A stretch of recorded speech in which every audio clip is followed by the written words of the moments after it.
Question है, एक car की औसत चाल एक बस की औसत चाल की 1/3/5 गुनी है।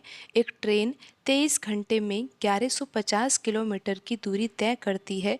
यदि बस की चाल ट्रेन की चाल की 2 गुनी है तो कार 4 घंटे में कितनी दूरी तय करेगी।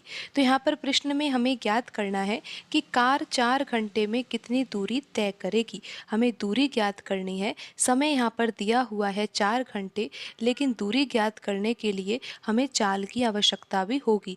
और चाल हमें कैसे पता लगेगी, जब हम इस प्रश्न में ये समझेंगे कि यहाँ पर ऐसा क्या डाटा दिया हुआ है कि जिससे हम कार की चाल को निकाल सके। तो यहाँ पर हम सबसे पहले तो यही पता लगाते हैं कि कार की चाल क्या होगी। तो यहाँ पर आप समझिए कि एक कार की जो औसत चाल है एक बस की औसत चाल की 1/3/5 गुनी है। तो यहाँ पर प्रश्न में 3 साधन दिए हुए हैं, कार है, बस है और ट्रेन है। इन्हीं तीनों की सहायता से, यानी कि इन तीनों की चालों में जो संबंध होगा ना, उसी आधार पर हम ये पता लगा पाएंगे कि कार की चाल क्या होगी। तो यहाँ पर एक पहला संबंध तो यही दिया हुआ है कि कार की जो औसत चाल है वो बस की औसत चाल की 1/3/5 गुनी है। तो यहाँ पर हम सबसे पहले तो अनुपात निकाल लेते हैं, कार की चाल और बस की चाल में अनुपात क्या होगा। तो यहाँ पर लिखा हुआ है 1/3/5, ये मिश्रित भिन्न है।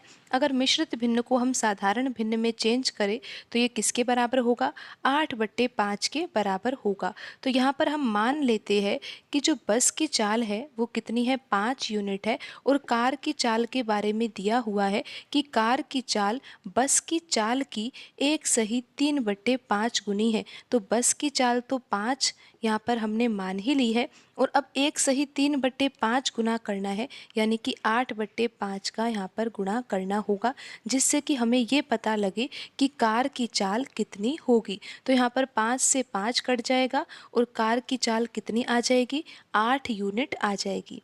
तो यहाँ पर आपको ये समझ में आ गया होगा कि कार की चाल और बस की चाल में अनुपात क्या होगा, 8:5 होगा। तो यहाँ पर हम लिख लेते हैं, कार की चाल और बस की चाल के बीच में जो अनुपात है वो कितना है, 8:5 है। प्रश्न में आगे दिया हुआ है कि एक ट्रेन जो है वह 23 घंटे में 1150 किलोमीटर की दूरी तय करती है। तो यहाँ पर हम ट्रेन की चाल तो आसानी से पता लगा सकते हैं, क्योंकि आपको पता है कि स्पीड निकालने का, यानी कि चाल निकालने का सूत्र होता है दूरी बटा समय। तो यहाँ पर दूरी कितनी दी है, 1150 किलोमीटर है, और यहाँ पर समय कितना है, 23 घंटे है। तो यहाँ पर हम हल करते हैं तो कितना आ जाएगा, 50 किलोमीटर प्रति घंटा। तो यहाँ पर ट्रेन की चाल कितनी आ गई, 50 किलोमीटर प्रति घंटा। अब प्रश्न में दिया है कि जो बस की चाल है ना वो ट्रेन की चाल की 2 गुनी है।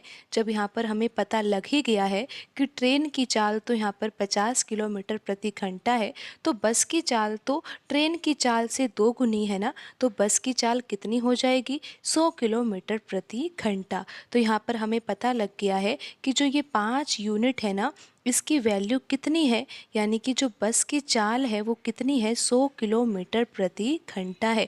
तो अब हम पता लगा सकते हैं कि यहाँ पर कार की चाल कितनी होगी, और हमें कार की चाल ही पता लग जाएगी तो फिर हम यहाँ पर प्रश्न को हल ही कर देंगे, क्योंकि हमें यही तो पता लगाना है कि जो कार है वो 4 घंटे में कितनी दूरी तय करेगी। अब हमें चाल ही पता लग जाएगी, समय यहाँ पर 4 घंटे है, तो फिर हम दूरी भी पता लगा लेंगे। लेकिन अब आप यहाँ पर चाल तो निकालिए कि चाल कितनी होगी। यहाँ पर 5 यूनिट की वैल्यू कितनी है, 100 किलोमीटर प्रति घंटा है, यानी कि ये कितना गुना है, 20 गुना है।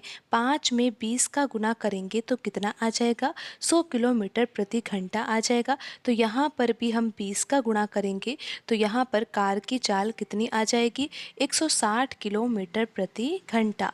तो यहाँ पर कार की चाल कितनी है, 160 किलोमीटर प्रति घंटा है।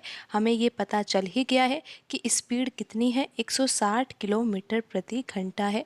और यहाँ पर समय कितना दिया हुआ है, टाइम यहाँ पर दिया हुआ है 4 घंटे। तो अब हम पता लगा सकते हैं कि कार जो है वो 4 घंटे में कितनी दूरी तय करेगी, क्योंकि दूरी का सूत्र क्या होता है, चाल गुणा समय होता है। तो चाल यहाँ पर 160 किलोमीटर प्रति घंटा है, समय यहाँ पर 4 घंटे है, तो यहाँ पर आंसर आ जाएगा 640 किलोमीटर और यहाँ पर ऑप्शन सी सही आंसर होगा।